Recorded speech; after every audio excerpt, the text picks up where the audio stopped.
What's good? I hope you are having a kick-ass day. In this video, I'm going to show you how to fix your funnel, whether it just randomly stopped working out of nowhere or B, was never fucking working in the first place. So in this video, we're going to go through the different steps to help you turn it back into a printing profitable machine for yourself. And if this is your first time on this channel, which it should be because this is a brand new channel, what up?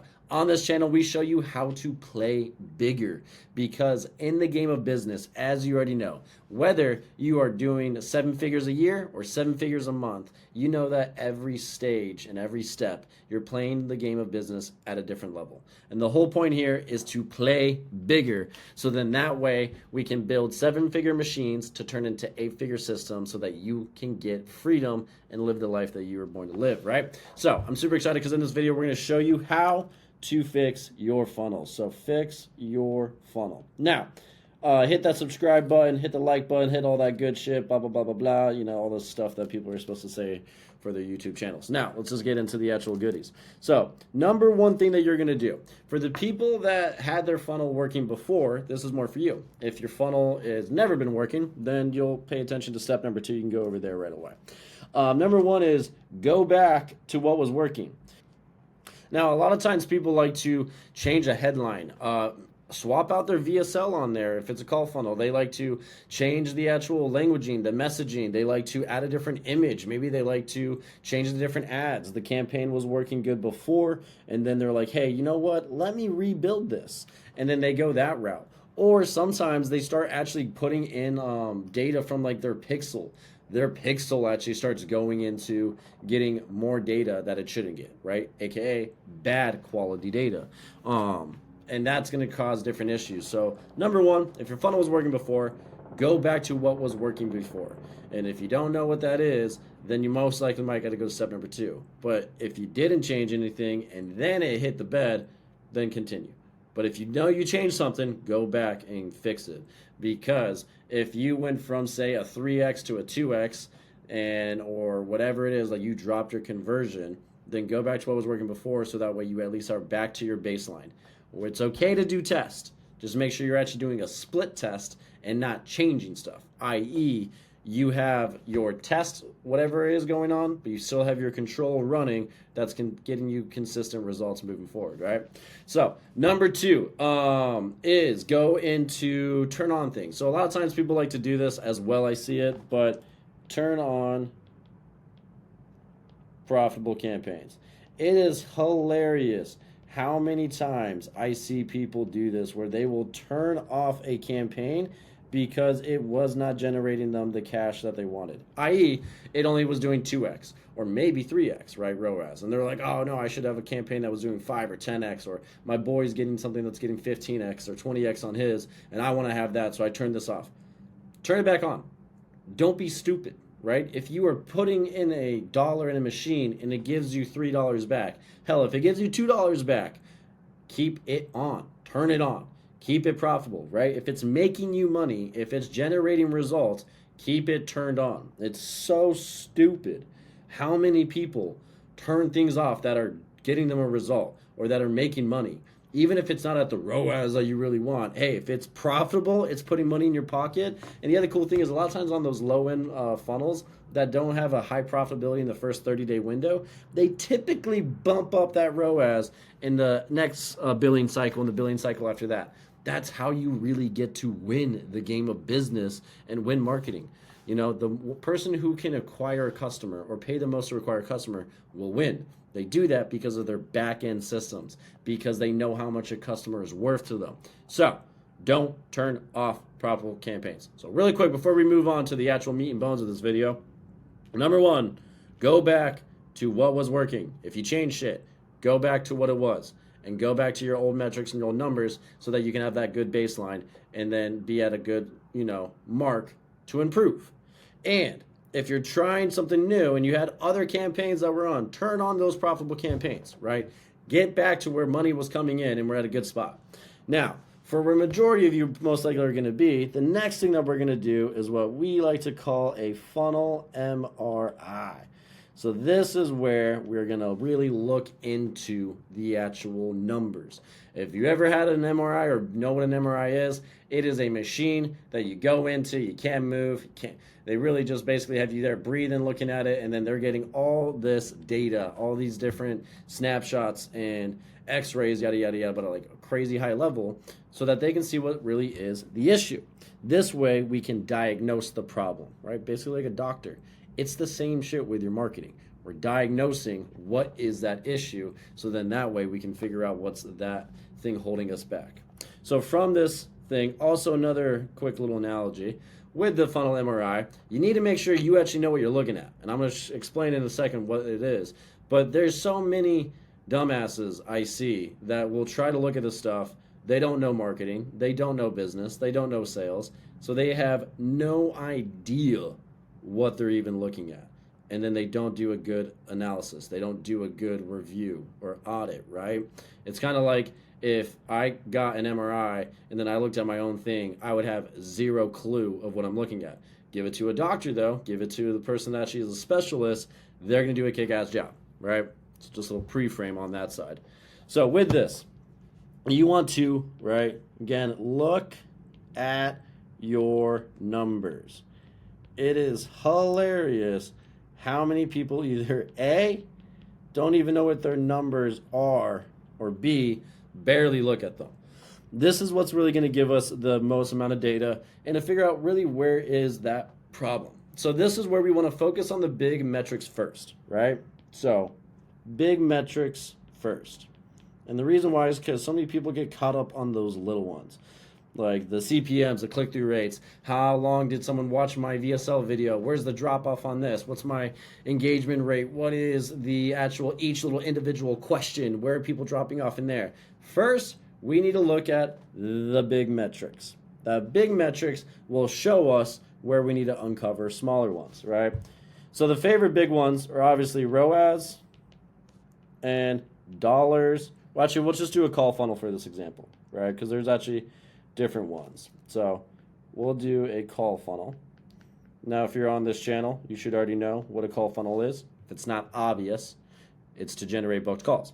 There's a lot of different ways to go about it, right? So dollars per booked call. We'll just use that as the example. There's different funnel MRIs and there's different metrics that you look at depending on where they are at or what campaign or what funnel and what strategy you're doing, right? So just make sure you know what metrics that you need to look at. With inside here, right? So we'll say we're doing a call funnel. ROAS and dollars per booked call are the best ones. Now, we already know, hey, this is dog shit. It's going down, and this is why we're doing this whole actual review and audit. Now, let's say your ROAS is still at 3x or still something good. Cool. Let's keep it running. Don't turn it off. Again, profitable campaign, making money. Then we fix it, right? We're fixing, but what you have right now is actually making money, right? You're putting $1, getting $3. Keep it going. Now we split test stuff. So that's a different video. That's a whole different one. You're not inside this, right? This is if you are losing money. You are not making money, right? And then I know some of you guys are probably thinking like, hey, what is $1 per booked call? This is a really good metric to kind of look at, especially for calls. Basically, you like to know how much, in a sense, how much does each call equal, right? So each call equals a certain amount of money. This is what you get from cash collected. So your cash collected, and then it also has your calls. It doesn't matter if they showed or no showed, right? It's all calls with all cash collected.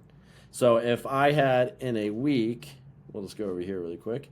Let's say in a week I had 100 calls, and let's say I collected $100,000 that week. Not contract value, cash collected, right?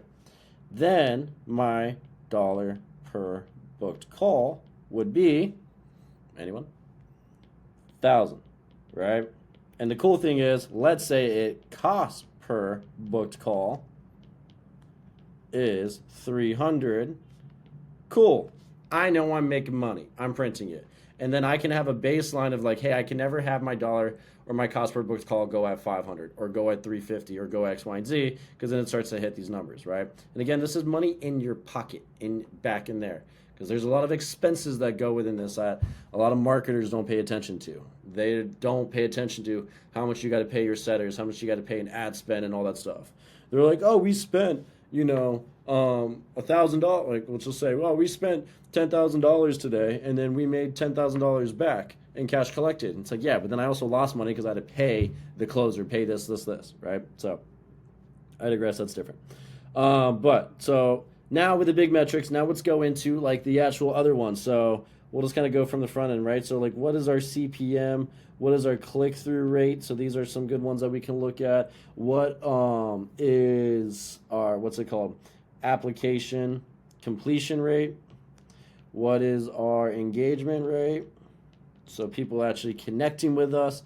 Applications, obviously people completing the application, booking the call. Engagement rate is obviously connecting with us. What is our show rate? All right. What is our close rate? And is this a 1-call close? Is it a 2-call close? Because then you have multiple show rates. You have multiple things in there. Your qualified leads that can come inside here as well. The other piece, too, that I like to see is like cash collected. Because, like, let's say, for example, you actually have a lot of good metrics, but you guys are collecting no money. You're closing deals. You're getting people to show up, but you're not collecting any cash, okay? Then we have an issue there. We need to collect more cash so that we can make this more profitable. So once you actually look at these metrics, you can see where's the big bottleneck. There should be one that is screaming at you, right? I'm not going to say your CPM, but let's say your click-through rate is at 2%. All right, solid. So your application completion rate is, actually, you know what? I'm going to have you kind of check this out. What do you think it is? Engagement rate is at 65%. Your show rate is at 43%. Your close rate is at 35%. And let's just say your cash collected, your average order value really, right? So AOV, what is your average order value? Let's say that's at 3K, right? Out of these numbers, hey, which one do we really need to go look at and really go fix, right? Then, for me personally, right, yes, do I want to get your engagement up? For sure. I want to connect with more of the leads, connect with more of the people that are coming in. Can I want to get your close rate up? For sure, but 35% solid. The biggest one is this. That's ass. 43%. So then from here, then you're going to look at your other metrics that go inside that, right? Then we're going to look at your emails. We're going to look at your reminders. You're going to look at your SMS. You're going to look at anyone, your reminders or your closers reaching out and talking to people. Do you have an AI setter that's actually nurturing them, giving them value, right? Are they consuming content? The other thing too is, well, your thank you page. Is your thank you page good? It's probably ass, right? It's probably not getting people excited. You're getting people to book a call, but they're not showing up. That's great, which means they don't think showing up for your call is valuable to them. And that's a huge piece, right? So you got to give them the certain reasons to be like, hey, don't go to Jerry's barbecue. You booked a call at this time. Show up and change your life, right? And those are the things that you got to make sure that you're doing. But this is where you do an analysis and we look at the numbers. At this point, then we look at the small metrics.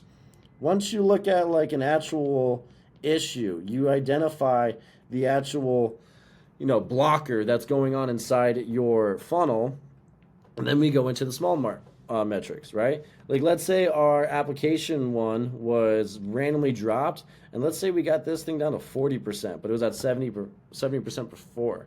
Hey, where inside here is it getting like horrible? There should be maybe a question that is just being like the biggest pushing people away, right? And then maybe like you have people where the drop off on that one question is extremely high. Okay, either A, is that question super important, or B, can we change it up, change the wording, can we change the messaging with it, or can we cut the question out entirely, right? This is where we got to play around with things. So don't focus on the little things, focus on first, what are these big metrics? Then you go into the little ones, right? Where do you need to fix it? The other thing too is I'll see people do this where they'll have all these other metrics and then they'll go over here and they're like, I need to fix close rate. When in reality, close rate for qualified leads, and again, if you don't have a lead scoring system in your business, that's a whole nother thing that you need to have, right? Lead scoring really helps you identify what qualified leads are coming in, where your close rate is on qualified leads, because some leads might be slipping through the cracks that are not good. But the biggest thing that you want to do is, like, if you're trying to fix this on a close rate, that could possibly be a lot of training, and that could possibly take a decent amount of time, right? And it's going to take some time for us to really see the improvement of that going up.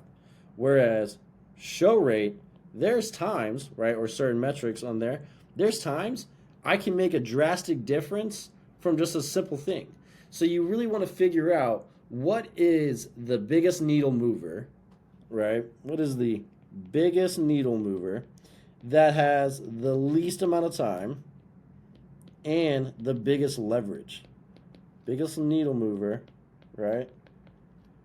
Low time, high leverage, right? Get a big result, get a big payoff, really help us on where we really need to go. And then what you're going to do is focus on this, get that going, get your metrics back up, and then continue to prove all the other ones, right? So focus on the actual main issue that's going on, whatever it is. Do your funnel MRI, check it out, go through the whole process on that, tap in there, fix that. Once you get that, then you continue to increase the other stats, get them up, right? And then you do that through testing, not changing what a lot of people like to do, just testing. And that's a whole different kind of play in how you actually do that strategy, right? Now, what if everything got fucked, right? Like let me go back. Let's just say that this, right, your CPM went up, your click-through rate went down, your application completion went down, your engagement went down, your show-up went down, your close rate went down, and you're not even collecting cash, right? You're over here thinking, I just shot my entire business and my entire life is not going good, I'm going to jump off a cliff, right? Let's say it's that kind of stage, and everything just got messed up, okay?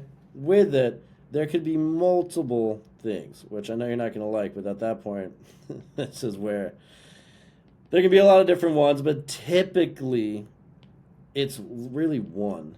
And sometimes it's an audience exhaustion. So your frequency is pretty high in that audience. You've capped out all the in-market buyers, right? Check a different video out for in-market and the different phases of the buyer's journey. But inside that, you could have tapped out your audience and there's just not much room in there. The other thing, too, is it could just be offer exhaustion and ad fatigue. So I'm just going to put offer, exhaustion, ad fatigue. That could happen. This does happen, especially with the new Andromeda updates and things on that side. If you're not constantly refreshing your ads, you don't have to constantly refresh your ads, but if you don't have different messaging with inside your ads and your creatives, then, ad fatigue can come up a little bit faster and quicker because people can see the same thing again and again, right? And then this is where you got to change, your message and audience. Another thing that could possibly do, so message can be with it. Another thing that could be is, let's say you had some random VA or someone go inside your business and your system and just start messing around with some stuff. AKA, let's say the data starts talking to your pixel. All right, and if you want to learn a little bit more about pixel conditioning and the best practices, go check another video on the channel to learn how to set this up so that you don't get fucked. Because there's so many people that have no idea how to actually keep their pixel clean and keep things in the right order. Because if your pixel is starting to get bad data and it's starting to actually have bad data talk to it, it's then going to optimize for some of those people, and that's going to skew your results. And when that happens, it can take up to 2 weeks to fix this. Sometimes longer, depending on how much data you're actually even sending to your pixel, right? This can screw you over as well, right? So this is where you can kind of play around with a lot of things. If everything went to shit, everything, every metric, you're looking at you're doing your analysis, you're checking it out, and you're just like, holy crap, this all sucks. And everything went down. It looks like someone just came in here and set this thing on fire. At that point, that's where you're probably tapping out the audience. Maybe you have data going to it, or you got ad fatigue with your messaging, right? This is where a couple things can kind of play around with that side. But the biggest thing is do your analysis. Check this out. Look at your metrics, look at your numbers. If you have questions, let me know. You can obviously reach out on Instagram. This is actually one of the questions that people ask is like, hey, how do I check out? What do I do if my campaign stops working? Right. So right now, obviously, I'm just creating certain videos on the channel. Eventually, by the time you're watching this, maybe I am pumping out consistent content on this channel, or I just have the realm of questions that I have right now just to have here, just to give you guys value if you popped up on here. Now, if you guys did like this or you got value from this, obviously let me know down below. Let me know what questions you got in the comments. Subscribe. I will be posting out content soon and going to be in a frequency of just constantly giving you guys value. But let me know what questions you got. Let me know that you like this video. And yeah, basically go execute. Go take action. Don't just watch this to consume the content. Go take action and go learn so that way you can actually build your business and you can play the game bigger, right? It's all about playing bigger in your life and in every way, not just in your business, not just in your marketing, but in every way, play the game of life bigger. Don't waste it, right? So, also, if you want to know our method, our top of mind marketing method, there should be a link down below so that you can get access to a training that's exclusive and it's a whole lead magnet. Honestly, I could sell that thing for $47, but I want to give you guys value. This goes over how to play the game of marketing at a high level. How to play the game like how Nike does, Apple does, Adidas, Coca-Cola, all these big brands, how you can do it with a fraction of the budget that you need like they have and actually get the results so that you can really scale your business. So appreciate you. Hope you have a kick-ass day, and then I'll see you in another video.